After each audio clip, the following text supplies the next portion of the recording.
Hello, Canucks fans, and welcome back to another episode of the Canucks Conversation, brought to you as always by the great folks over at Zephyr Epic. You can use promo code Hockey Season, capital H, capital S, all one word, Hockey Season. That will get you $5 off your order at Zephyr Epic. If you choose to visit zephyrepic.com, that is ZEPHYR epic.com, you can enjoy free shipping Canada-wide on any order over $50. But alternatively, if you want to go in store, that promo code is still valid. Beautiful retail location located out in Surrey, British Columbia. They've got you covered for all of your trading card needs. Be sure to go check them out online as well on all of their social media platforms, Facebook, Twitter, Twitch, Instagram, whatever it is. Zephyr Epic has got you covered. We got some packs. We said no. Can we get back to that back cam for a second there, Aaron? Okay. It doesn't look that bright, but it's something about the clouds and the right amount of light that's hitting here. No, that's just me. That's not, people don't want this. Well, you're throwing Aaron off here. I know. It's my bad. You know. Just me here. Just me. And now just me in this thing. Oh, yeah. All right, there it is. It's not that bright out, but it's something, I don't know. There's some sort of light reflecting into my eyes here a little bit. It's got my eyes a little bit feeling it here. Let's get to some packs here from Zephyr. Call that the sun. No, but where's the sun? Like literally right to your left. Right to my left. Look at the shadow. How can you not figure it out? Look at the shadow of the building. That's right. Okay. Get to the cards here. We got to get a couple good packs here. Okay. Aaron's giving us excuses in the chat. Yeah, we threw him up there.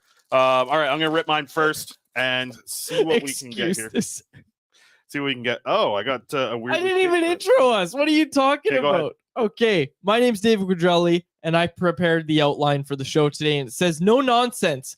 Off the top, my co-host, as always, is the man who built the place, Chris Faber, our technical producer, who is being severely mistreated. I wouldn't be surprised if he left the show in a week or two because of your mistreatment. No, he isn't. Aaron Bordato, name you can trust. What are you talking about? Look at this card I just pulled here. A David Jiricek 2022-2023 rookie card, and it's got the rounded edges on the corner.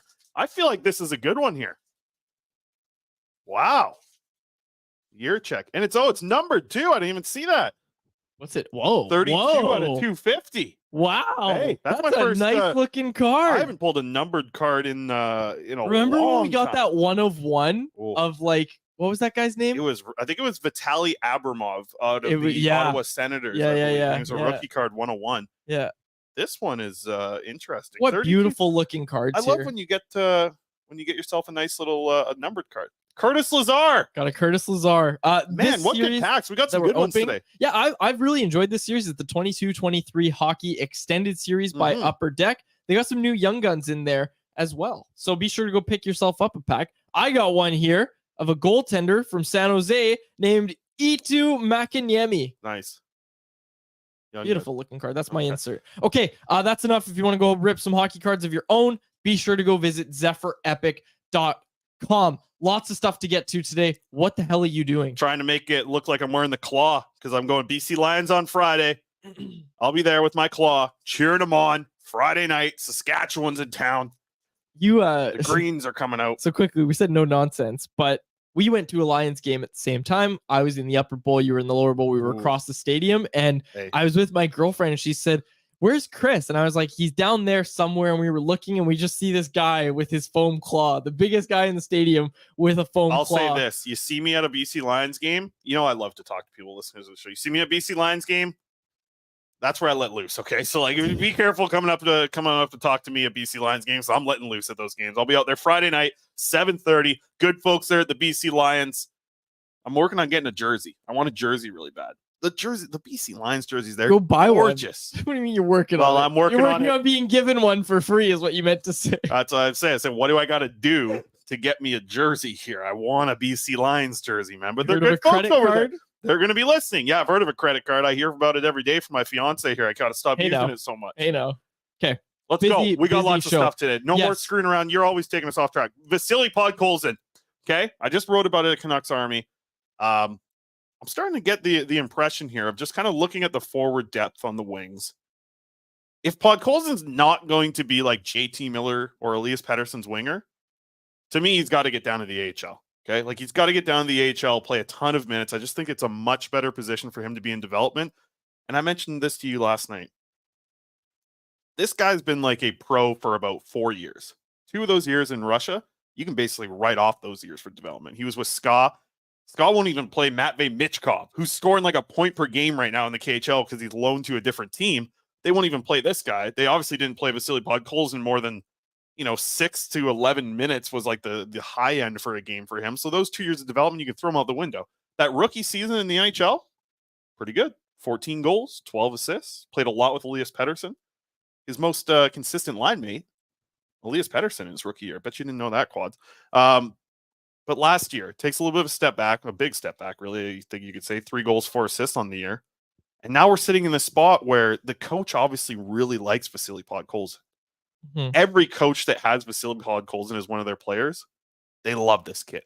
They love Vasily Podkolzin. He's a coach's dream. He's out there. How often do we see the last guy on the ice? Vasily Podkolzin. And he'll stay out there with coaches. He'll stay out there with goaltenders. He's out there early. He's out there late. He's working so hard, but I think the talk around the market right now is how much is he just in his own head? And I think it's fine to just clear the slate, get him down in the AHL, put him down there in that lineup on the first line, on the first power play unit, on the first penalty kill unit. And when I look at Podkolzin in the AHL, to me, he's like head and shoulders above everyone else, right? Like if you were to just put Podkolzin down there right now, I don't care how the AHL, NHL lineup shape out. Podkolzin's head and shoulders above the rest of those guys in terms of like skilled right now, as well as what you hope they can get to with their potential. So he's going to get all the opportunities. And the other thing I thought of, Jeremy Colleton, he's getting a little bit of hype. Last year, he started to get some hype with the Abbotsford Canucks. You would think he'd like to get back in the NHL at some point. Every coach wants to be in the NHL. This would be a very good opportunity. This is a player who coaches love, a player who listens to everything the coach has said. This is a great opportunity for Jeremy Colleton to kind of build on his resume as well. I just think Podkolzin going to the AHL, as much as it feels like a step back, it's almost like when you take a step back with a slingshot, right? Because he's going to be further up. And I just think his development hasn't been just utilized correctly. And he's not at the level of a Quinn Hughes or Elias Pettersson who steps right in and doesn't really matter about their development. They could, Quinn Hughes is in the NCAA. Elias Pettersson was in the SHL. They played well at that spot. Podkolzin didn't play well in the KHL, except for that playoff run at the very end of his KHL career. When he actually got to play. Exactly. Played well in his rookie season. I just think that, man, this guy hasn't really been given the chance to develop. So really what do you say to a fan who asks you, Chris, as the prospect guy, okay, well, what the hell was he doing in the AHL last year? Like, you're talking about him needing to go down and get this development time. What happened last year? He looked great in the AHL last year. He was physical. He was shooting the puck. So sorry. To preface the question a bit better. Okay, so what is he going to do down there that is actually going to turn him into an NHL player? Reps, just more reps. Okay. Reps on the power play, reps shooting the puck, reps feeling confident with the puck on your stick at times. Think about when you're playing 11 minutes a night in the NHL. How often are you touching the puck in 11 minutes? You're right. 5 times? Maybe. If you're like the guy, if you're the defenseman who's moving the puck out, maybe 12 times in those 11 minutes. But like as a winger, maybe you're getting like a pair of possessions in an offensive zone shift. And then maybe there are times in the defensive zone where you're not even touching the puck. Yeah. You go down to the AHL, you're playing top pair, you're killing penalties, your power play. You got the puck on your stick for multiple minutes every game. You're just not getting that in a fourth line role. And Podkolzin, the talk is, man, he's in his own head a little bit, right? Yep. Like he's there. What did Rick Tocchet say? What did Rick Tocchet say? He wants to let it hang? Let it hang. There's no better spot to let it hang than Abbotsford, baby. Okay, you go down to Abbotsford, you let it hang, and that's the thing. As the guy who's down there in Abbotsford, everybody around him is going to be looking at Podkolzin thinking, damn, like this guy's an NHLer, right? Like we want this guy to be the one leading us. We want him to be a guy that a player like Danila Klimovich looks at and says, oh, I got to learn certain things from Vasily Podkolzin. You get that leadership quality back into Podkolzin's game. I think that's how he thrives.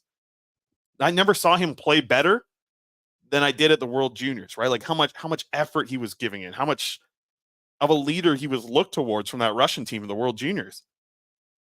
I just think he's got to get back to that point where there are some high expectations for him. I like that. I like him having to be challenged a little bit. I don't think the right challenge is coming at the NHL this year for him to develop and grow his game.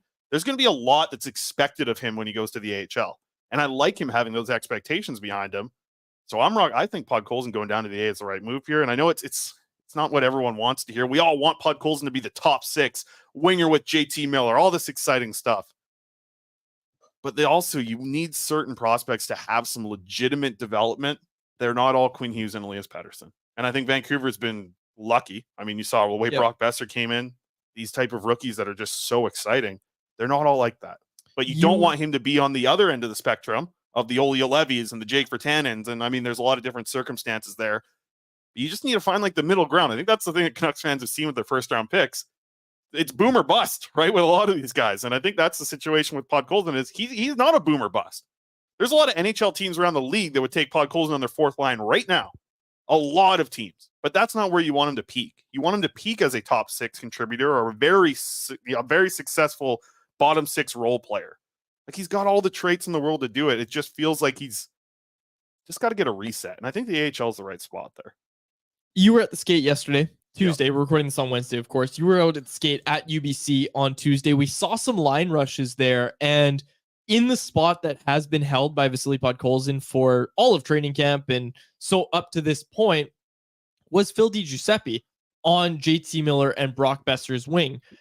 You have to view, at this point, DiGiuseppe as kind of the guy whose spot that was to lose. And hey, on the first day of camp and all throughout camp, it looked like he had already lost it. Like it looks like he was penciled in.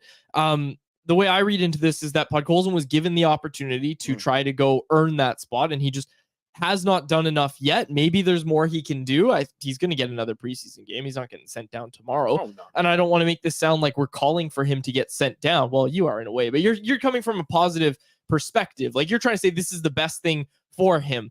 My focus here, we got the line rushes on the screen. Thank you to our producer, Aaron, there. Phil DiGiuseppe in that spot is a spot that he's comfortable in. It's a spot where Tocchet is comfortable putting him in. And we have the audio here of Tocchet speaking about Vasily Podkolzin and Dakota Joshua. And I just think of the meme of Gordon Ramsay speaking to kids compared to adults with how Rick Tocchet spoke about Vasily Podkolzin and Dakota Joshua. Dial that in. I think sometimes take a step back, let him, Gabaka and, Dakota, he's got to pick it up. That's quite frankly, I'm not going to get into some other factors, but he's got to try to win a job. Their job's not there. There's guys breathing down that want jobs. And whether it's a message or not, there's a lot of other factors to it I'm not going to get into, but yeah, he's got to pick it up.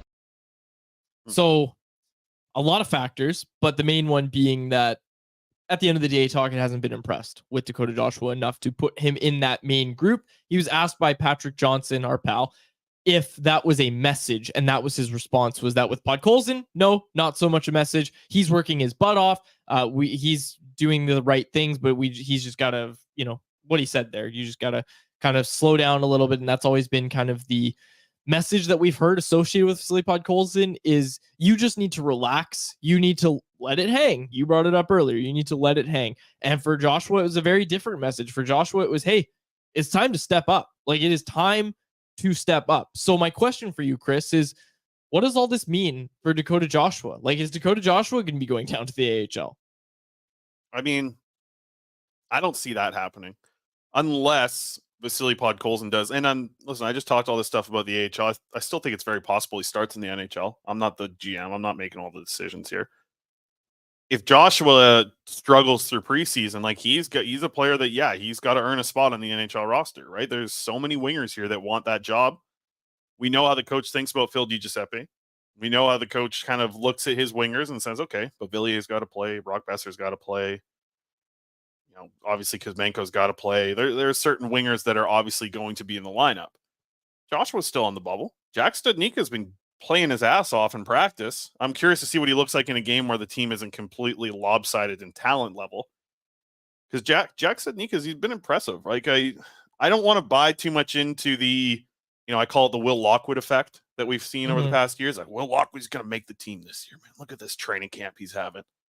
Jack Studnicka's kind of stealing that role a little bit. He's skating hard. Battle drills, nobody's going harder than him. No one's giving a higher effort level. I saw him working with JT Miller yesterday after practice as well. Miller kind of showing him some, I guess he was showing him how to give guy the elbow while you're leaning on guys in the corner. A couple little things like that. And Studnicka was on that main skate yesterday at practice. So I'm curious to see. I think he's one that, we saw Jack Rathbone playing every single preseason game last year. It wouldn't shock me to see Jack Studnicka be the guy if in that position. if I'm Dakota Joshua, I'm looking at the way that Studnicka has come in, been that buzzsaw energy guy that we heard Tocchet speak changing about. His game a little bit. Exactly. Yeah, and remember at the end of last year, Chris, when we spoke with Rick Tocchet about, players that have come to you and stuff, and he said that Studnicka came to him and said, yeah, okay, I need to see more video, and like, why am I not getting into the lineup type thing? And Tocchet said that he made the mistake of not really coaching Studnicka enough. So basically what Tocchet said was that, hey, I really gave him some stuff over the offseason, and it looks like Studnicka's taken all that to heart and come in with a vengeance into training camp. If I'm Dakota Joshua, I am begging to get into one of these games, and I am getting back to basics. So let's not forget that that's how Dakota Joshua first won a job in the NHL with the Canucks, and it is also how Dakota Joshua really got in Rick Tocchet's good books last year. How many times do we hear Tocchet speak about North-South and immediately bring up Joshua or Di Giuseppe? A lot. It pays your mortgage. It feels like to some extent that Joshua has kind of gotten away from that a little bit through this training camp. And I don't want to read too much into training camp. Getting comfortable. And into preseason, maybe getting a little comfortable. I don't think that that's a fair thing for us to throw out. But I think when you look at what Tocchet's said,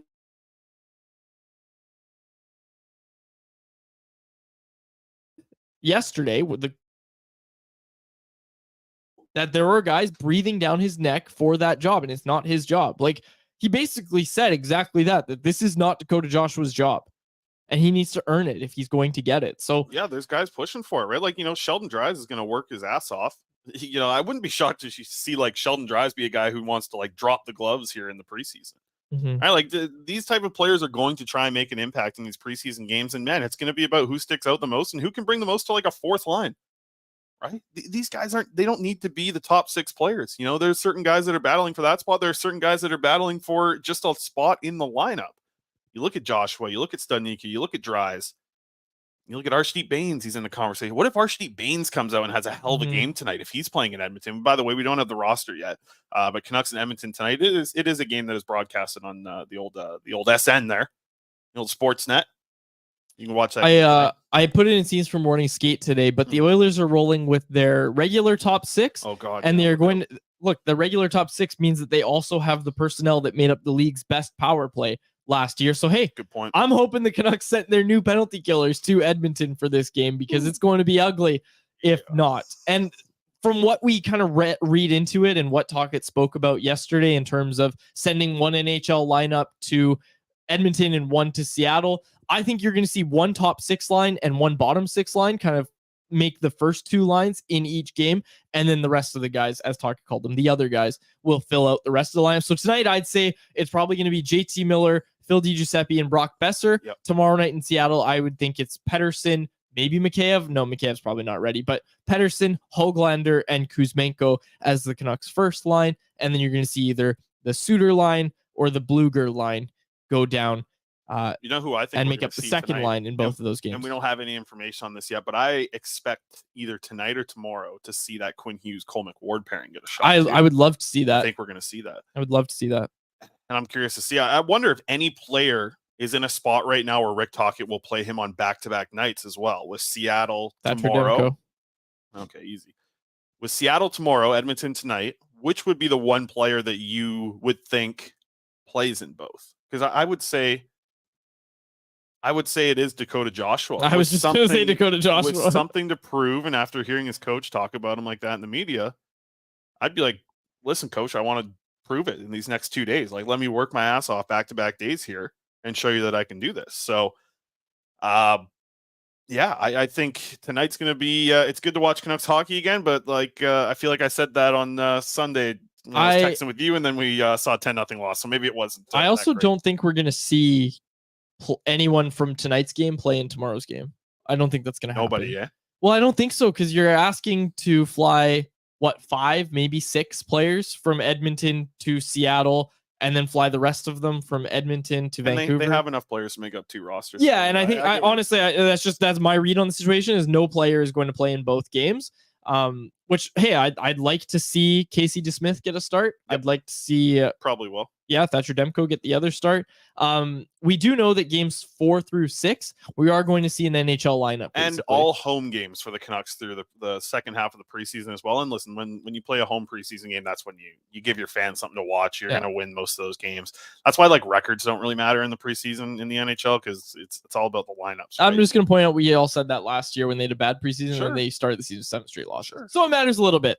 Yeah, it matters a little bit. That's what we say. If they lose, if they lose 7-0 tonight, it's gonna be like, damn, man, like, what are we doing here? No, right? if they get blown out again tonight, it's not, Edmonton had a better lineup. Edmonton's gonna have a better lineup all season long with those guys that they're playing against tonight. Right. You're sending one of your top 6 lines and you're sending one of your bottom 6 lines. Edmonton's not rolling all 4 of their NHL lines. They are just rolling with their top 6 as their 2 top lines. So yes, they have a better top 6, but would you not want the 3rd or 4th line on the Canucks to be able to at least tread water against Edmonton's don't have a top goal 6? For against of like 5-0.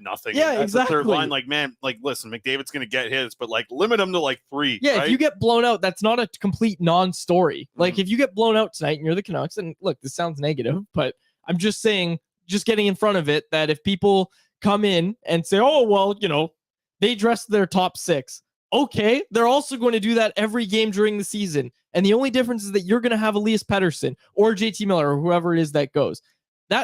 Look, I know those guys are difference makers, but it's not a complete non-story if they get blown out again. I don't think it's going to happen. I really don't. I don't think if I gave you the Magic Powers quads to give one player an opportunity to just like have the best game of his life tonight, any player on the whole Canucks roster tonight in Edmonton, the best game they've ever had, who would you pick? Who would you like to see it from? Vasily Podkolzin, man. Is that the guy? Absolutely. Like, Vasily Podkolzin's a good dude. That's the thing. We talk about him going to the AHL, all this stuff. I would love to see Vasily Podkolzin find some success. I would love for him to go out, score 2 goals in the opening 10 minutes, and talk and say, wow, this guy's having the best game of his life. He needs to go back with JT Miller, and the rest of the game, JT Miller, Brock Besser, and Vasily Podkolzin is your second line. Podkolzin earns his spot back in 10 minutes. Scores a double hat trick. Gordie Howe hat trick as well. Tocchet likes those. Yep. You know that NHL leader in Gordie Howe hat tricks. Yeah. Vasily Podkolzin. If I had the magic powers, which I don't, Vasily Podkolzin would have the best game of his life. Let me give you mine. Arshdeep Bains. Arshdeep Bains goes out there. He shuts down Connor McDavid's line. Scores a goal. I like it. I'm not going to say he wins the goal battle. Let's say he gets scored on twice, scores one of his own. You're going to lose that battle against McDavid every night. But not if he was the best game of his life. After Arshdeep Bains didn't play in game 1 of the preseason, I expect him here in game 2. I expect to see Arshdeep Bains get an opportunity, and I'm curious to see how many NHLers, if any, is he skating with on a line. Pull that lineup back up here, Aaron. Do we see Bains hop into a lineup and get a chance to play with some NHLers? I don't know. I think he's more with but I could very easily see, hey, listen, like Ratu at center with Joshua and Bains on the wing. Yeah. And it's like, hey, y'all better work. You got a big bodied line here. Get those boys to work. And then I think that's going to be important tonight. I really think the effort level is something like, hey, maybe you're not going to be able to outskill this Oilers team. I can almost guarantee you won't be on tonight's preseason game, but you cannot let the work ethic be something that's challenged by the coaching staff. And speaking of that coaching staff, want to dive into our next topic here? Can I quickly just I'm going to predict what the lineup is. The freaking transition I just put in there too. It's good. I know, but can I predict the lineup? Yeah, go for it. First line, JT Miller, Phil DiGiuseppe, Brock Besser. Second line, Teddy Bluger. Oh, yeah. Arshdeep Bains. Like it. Can we pull the forward lines? There they are. Why? And Jack Studnicka. Really? Yep. And I think Zoman will probably be in the bottom 6 as well. Okay. But I think you're looking at it. And then in game 2, I think in Seattle, you're going to see Pettersson, Höglander, Kuzmenko, Pius Suter, Anthony Beauvillier, and Connor Garland. Or, I don't know, knowing that Edmonton's going with their top 6 tonight, do you send Suter, Garland, Beauvillier? I know this decision's already been made. I think that we will see a much better lineup tomorrow against Seattle just because the travel's a little bit less. I think it's going to be pretty equal, actually. No? I think you're going to see one top 6 and one bottom 6 line. Well, I think you're wrong. I think tomorrow's the day. No, I genuinely think it's going to be one top 6 and one top 6 in each. One bottom 6 from the lines that we saw yesterday. And I hope we see a Hughes McWard tonight. I think that'd be great. I think we did hear that one of our contributors at Canucks Army saw Pettersson skating this morning in Vancouver as well. Which would indicate that he's staying and will be in Seattle expecting tomorrow. him in Seattle instead. Insiders. Got him everywhere. Let's dive into the coaching staff. So I saw this video from the Spit and Chicklets folks. Kevin Bieksa was on the show. Mm-hmm. Let's play the video and just kind of react to it, because this is something we've touched on throughout the offseason, but it's nice to hear it from Bieksa, honestly. Like he's a very well-spoken former player who's experienced the Vancouver market firsthand.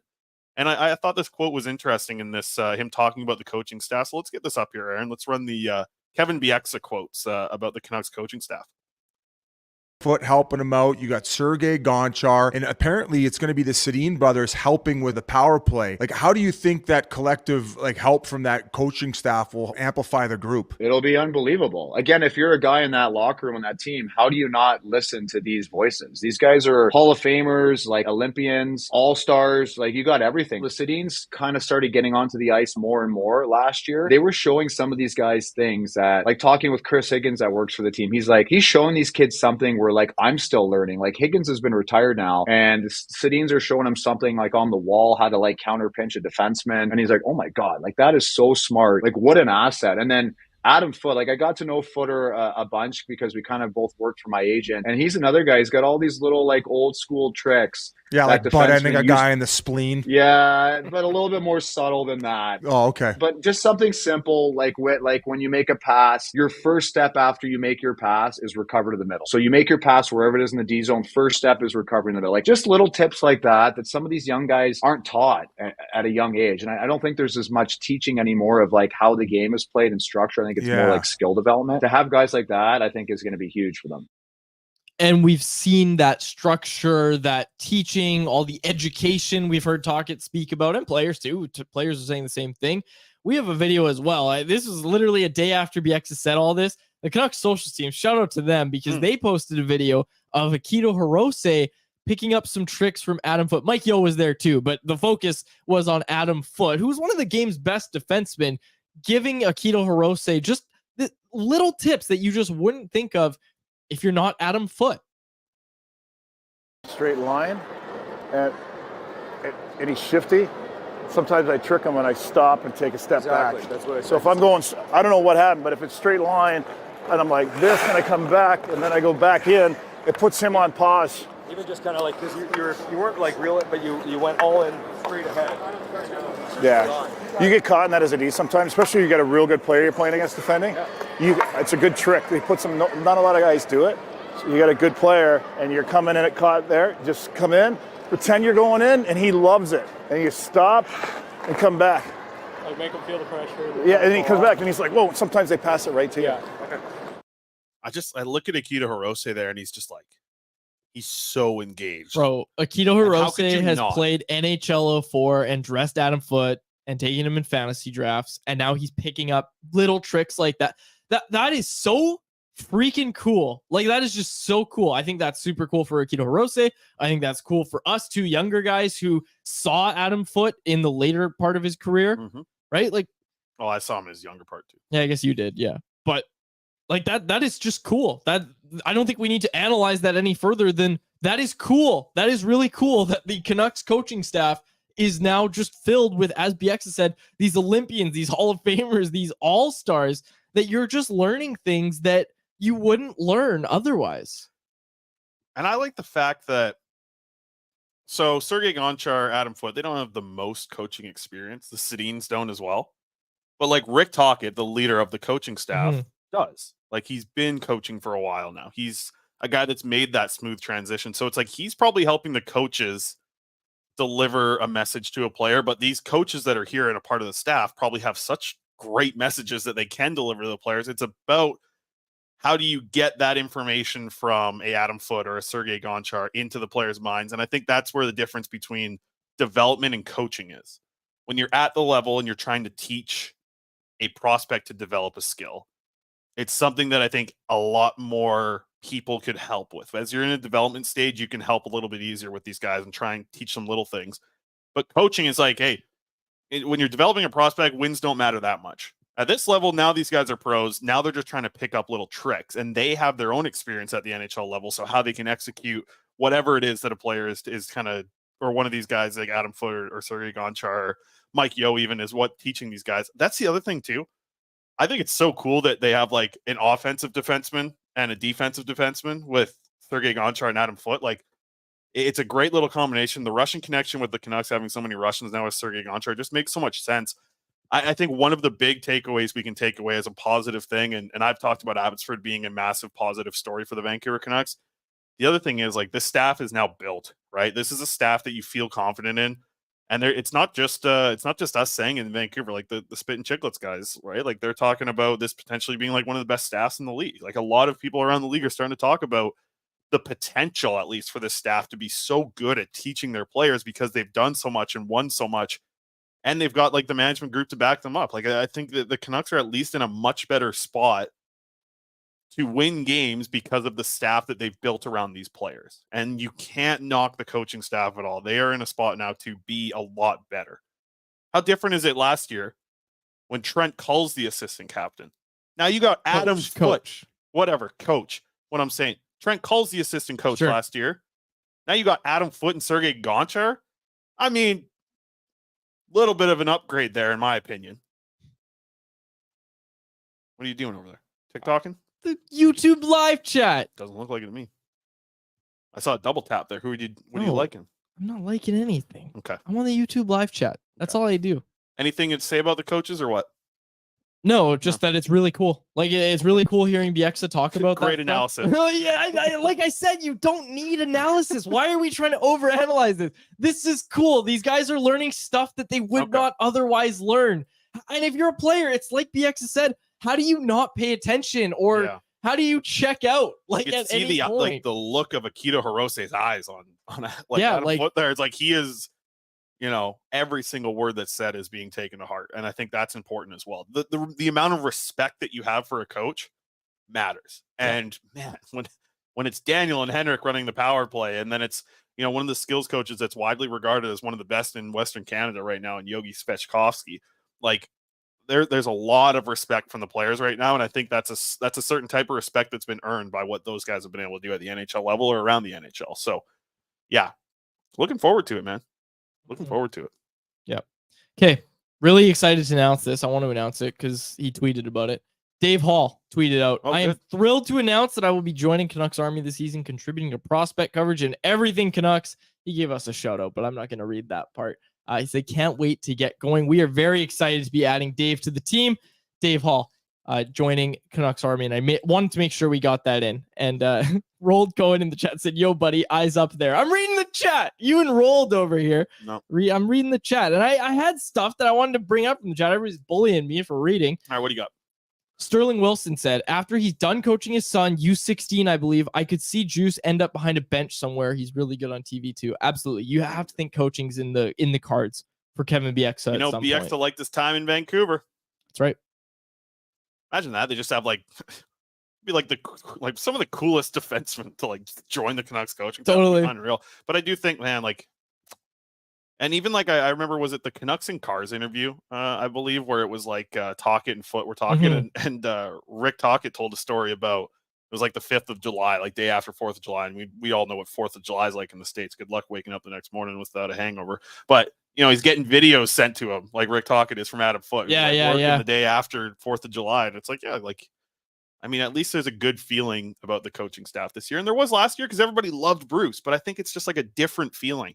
It's more of a in line with the organization, talking about structure and habits and all these things. They are at least backing it up with what they're doing on the ice with that coaching staff. And man, we were thinking about this yesterday at the rink. We're like, there's 8 coaches on the ice right now.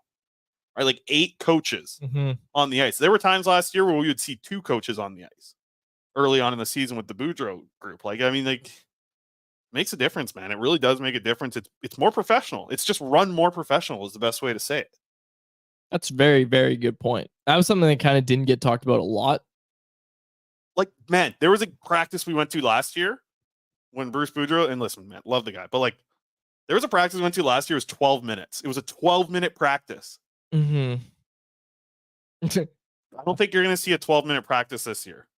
And I think that's a good change in the way that this team operates. Much as I love Bruce. We love Bruce on this show. Great guy. Yeah. Okay. I have a question here for you. Who, if you could add anybody to the Canucks coach staff, we talk about cool defensemen. Putting you on the spot here. Who would you add to the Canucks defensive coaching team or whatever? It's a guy I've talked about in the past. It would be Scott Niedermayer. I love it. He's that was my here pick. In BC. Yep. Okay. You had the correct and answer. I actually don't think it's like that much out of the realm of possibility because his kids are moving on from the BCHL. They're heading to college. He's obviously running things with the is it Penticton V's? Yeah, Penticton. Yep. Right. So he's out there with the Penticton V's. But like, hey, we've talked about Scott Niedermayer on the show coming to the Canucks staff for a long time. And specifically coaching Quinn Hughes. But that's the other thing is like, you know how Gonchar is kind of only like, he's not full-time, right? I don't know if that's been changed, right? Like Gonchar is pretty close to full-time, or is he didn't move to Vancouver last year? It'd be, man, you throw that guys in a mix, or even just like an advisor in some type of role with Scott Niedermayer. I think that's the other addition that I'd love to see. Aaron Bordato in the chat, our producer, hitting us with Matthias Oland. That's a great pick too. I like Matthias Oland. Sammy Salo, friend of the show. Back in Sweden, get Matthias Oland hanging out with DPD out there. Whew. I mean, that's what everyone's hoping DPD becomes, right? And I mean, it's a huge ask, and it probably won't ever happen. But get them hooked up together, get them chatting. Matthias Oland, great poll by Aaron. Yeah. Yeah. Poll question tomorrow. Sounded like you said poll there, so it made me think of it. Poll question will come tomorrow, but today we're talking about Luongo in the Ring of Honor. It feels like we just had this conversation in November when they first announced it, but they officially announced the date, December 14th, when the Florida Panthers are in town. I wonder if OEL's tribute video is going to get bounced for the ceremony that they have to do for Luongo. Luongo will be inducted into the Canucks Ring of Honor. And the first 10,000 fans, we got a photo of this here. First 10,000 fans. Who do you think has a better? Who has a better like return to Vancouver video? Oliver Ekman-Larsson or Will Lockwood? Because Will Lockwood's he's coming back too.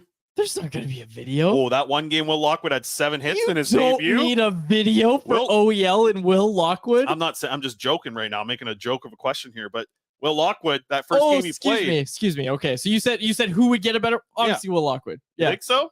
Undoubtedly. Yeah, because it's like what? Yeah. Thank you, Oliver Ekman-Larsson. It just runs my OEL tweet video of him like really far behind in the bag skate. That's horrible. That's horrible. Yeah, I hope he has success. He had a great first preseason game. That little stretch pass he sent in. Yeah, nicely done for OEL. And hey, OEL at $2.5 million, and you don't have Quinn Hughes playing ahead of him. That's a great defenseman to have on your team. I don't know about that. I'd have to be proven differently. Okay, maybe not great, but $2.5 million is a lot more stomachable than 7.9 or whatever the Canucks had. Yeah, that's good math there, Quads. Yeah. Okay. No, I think Will Lockwood would have a good one. So the question around Luongo. Fantillo. What's that? How do you say the Italian version? Fantillo. Because I see the double L sometimes. Like my Spanish roots come out. Fantillo. But Noah Fantillo says OEL definitely scoring on that night. Would not be surprised as well. Right? Like, or at least like an OEL point shot tipped in by Will Lockwood. Wilt says, can't wait for Lockwood's Ring of Honor. Okay, yeah, I'll track it. Back to Luongo. Let's get the bobblehead back up here. Back on the rails. So the bobblehead, first 10,000 fans get into the arena. My girlfriend saw this and said, make sure you get me one of those. I said, I don't know if I'm going to be able to. I got one of the bobbleheads right here, actually. So how did you get that? I went to the game. You and I went to this game.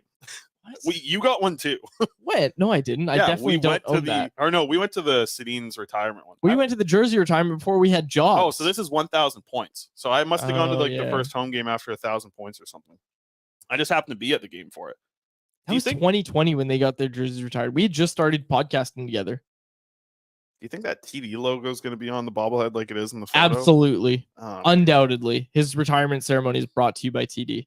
Because this one I don't think is. This one doesn't have any TD. I can't believe they would take corporate dollars like that. Okay, Aaron, let's do Betway. It's not everybody got to pay the bills, baby. As we get to Betway. Yeah. Good point. How would you take that one? How could you take sponsor money? Today is the first time episode, I believe this is 466. This is the first episode of Canucks Conversation. This is episode 466 where you did the prep today. You wanted to learn how to do some prep. Well, yeah. You chose the bet.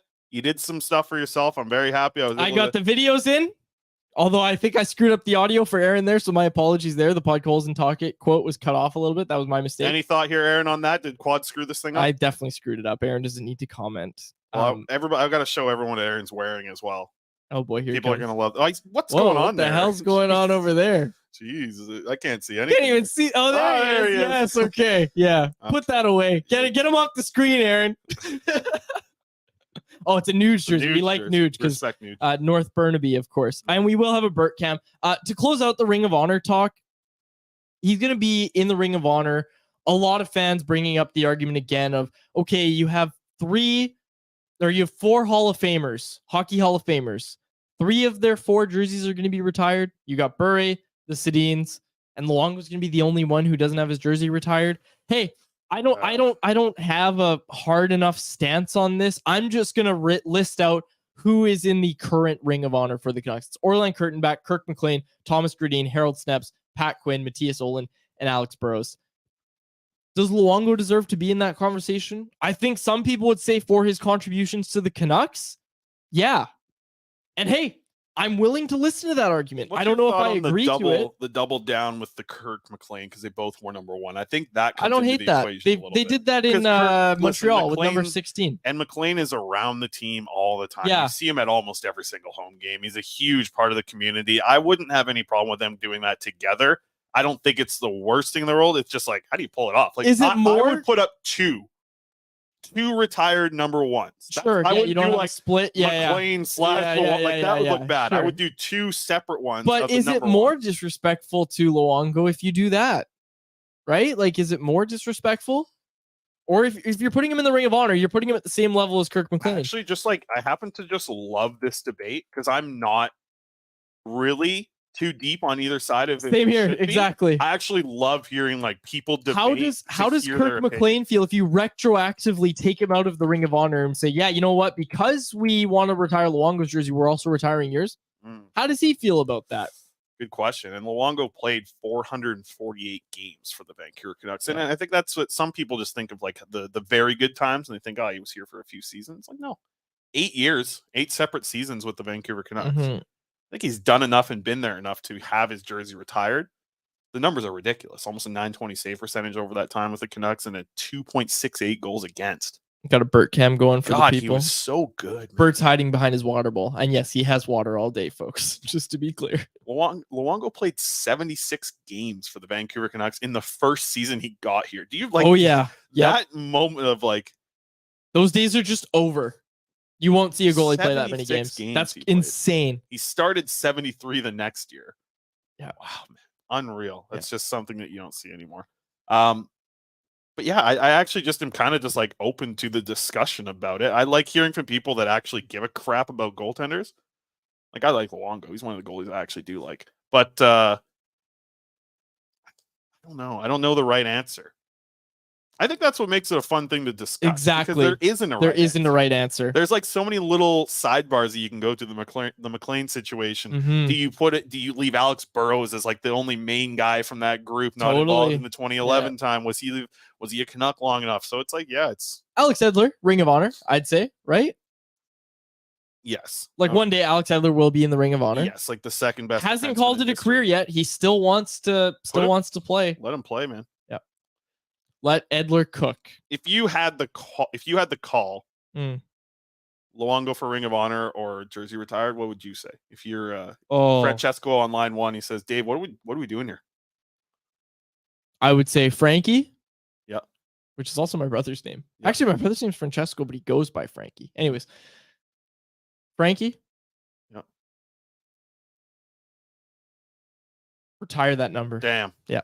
Yeah. Final answer. You know what? Don't ask me to explain why. I would too, but I think it might, like, I think it depends on how old you are as well, right? Like, I was 18 when the Canucks went to the 2011 Stanley Cup Finals. That was an unreal experience for me, but I also wasn't here for 94. I wasn't here for 82. I wasn't watching those games and thinking, like, I'm sure Orland Kurtenbach meant a lot to a lot of Canucks fans back then, but it's just like different times, and, that's another like Thomas Gradin, longtime Canuck. He's been with the organization now forever. Here's the thing. Like, where do you draw the line? But I think it's like this guy's a Hall of Famer in Roberto Luongo. Hall of Famers, I think, get their jersey retired if they spent the good portion of their career and the best years of their career with that team. I think they just get their jerseys retired. That's the way I would look at it. You can't wear like DeSmith didn't even, it wasn't even a question for him. He said, I'm not wearing number 1, even though he's worn it his whole career. I'm not wearing it for obvious reasons. What's the obvious reason? It's not retired, but I get it. No, I agree with Smith. I agree with what he said, but I'm just saying, if it's going to garner that kind of respect from your own players, that only adds to the argument that it should be retired. Look, I know I'm going to get people on Twitter being like, you're wrong. I don't know. This young kid over here doesn't get it. All right, so that's our Betway bet of the day. Alternatively, you can't keep retiring numbers when you haven't won anything. That's true. I understand. And I think and you know what? I'm calling Frankie back and I'm saying don't retire the number. Yeah. Call him back. Line Frank, one. Sorry. Take it all back. See, that's the thing. Like, you can go either way with it. I really think I like when somebody makes a valid point. Add a valid point to the conversation here. Yeah, don't I just think scream it can go one both way. ways. I think it could go both ways either. Yeah. All right. Yeah. Okay. Let's go. You did a bet today. I don't know how we got off track. Betway. I did all the show prep today. I did such a great job. Betway. Nobody does a better job than me. Okay, Betway. Trump. Let's go. I got a good bet. I'm feeling this one. The Houston Astros are in Seattle to face off against the Mariners, with both teams' wildcard hopes hanging in the balance. Framber Valdez, potentially AL Cy Young runner-up. I think that's Garrett Cole's award to lose. I think it's his now at this stage of the season. Framber Valdez's last start against the Royals was the first time he's failed to get out of the 6th inning since August 19th. The Astros need him tonight. Alternatively, the Mariners really need Bryce Miller to do the same for them and give them a bunch of innings. Mariners bullpen has been struggling lately. They have been relying a lot on their starting pitching to get them out of the 6th inning and into the back half of games. The bet today, Framber Valdez and Bryce Miller both record 18 plus outs. That means they both get through 6 innings, folks. $10 bet gets you a $40 return with plus 300 odds over at Betway. Betway. If you choose to play, please play responsibly. You must be 19 or older to play. Mariners bats have gone cold at the wrong time of the year. They've been relying very heavily on their pitching staff. How many games we got left here in this whole baseball season anyways? 4 games left. And Aaron, pull it up. AL West standings. I'm just kidding. We don't have that set up. But it's very close. The AL West is very close. The wild card is very close. I'm not going to keep talking baseball, but it's a photo finish. It's going to be a photo finish because right now the Mariners are playing the Astros and then they play the Texas Rangers. So the Mariners are basically going to have to kind of control their own fate. Jays lost to the Yankees yesterday further complicates things. It's getting very interesting. All I know is that both teams need their starting pitchers to shove tonight to keep their wild card hopes alive. Houston are battling, right? In the West there. Yeah. And then they're both trying to catch the Jays, who hold they don't hold the wild card. Or yeah, they do. They hold the wild card spot. They don't need to catch the Jays per se. Both teams are fighting Houston. For. Yeah, and not only that, but also the AL West is up for grabs too still. Like the Mariners are 3 games back of the Texas Rangers for the AL West title. If they win tonight and then sweep Texas, they're probably winning the AL West. So they have to win out from here to win the AL West, but that means they're not even in the wild card conversation. The spot you really want is the 3rd wild card spot, though, because that means you play the Minnesota Twins, which are a joke of a division in the AL Central. Like they have less wins than every team holding a wild card spot right now. If they weren't in the AL Central, look at Aaron pulling up the standings here. What the hell's going on here? If the Minnesota Twins weren't in the AL Central, they would be 2 games back of the Mariners for 1 spot away from a wild card spot. They're not even close to the playoffs. Well, they're close. But my question about the AL West is, how does it affect the Vancouver Canucks? That's a great point. Well, if the Mariners win, a lot of Canucks fans will be able to drive down and go watch live baseball in the NLDS. I'm too busy. I got no time for that. Okay, we'll close it out there. Yep. We'll be back tomorrow, and we will also be back on Friday. I'm not here Friday. Yes, I am. Yeah, you are. Yeah, I am. I'm here Friday. Thursday, Friday. I'll be in. Shout out to Jeff Patterson, who did an exceptional job co-hosting. He's a pro. In probably done a few podcasts in his time. I don't see any sprinkles on my seat, so are we sure J-Pat was really here? It's because I vacuum this place all the time. I just vacuumed this morning. Nice. Good on you. Okay, we'll close it out there. For my co-host, Chris Faber, and our technical producer, Aaron Bordado, my name is Dave Quadrelli. Thank you so much for listening to another episode of the Canucks Conversation. Woo! Thanks for listening to Canucks Conversation. Hit the subscribe button to never miss an episode. How about keep it to a thank you, Jim?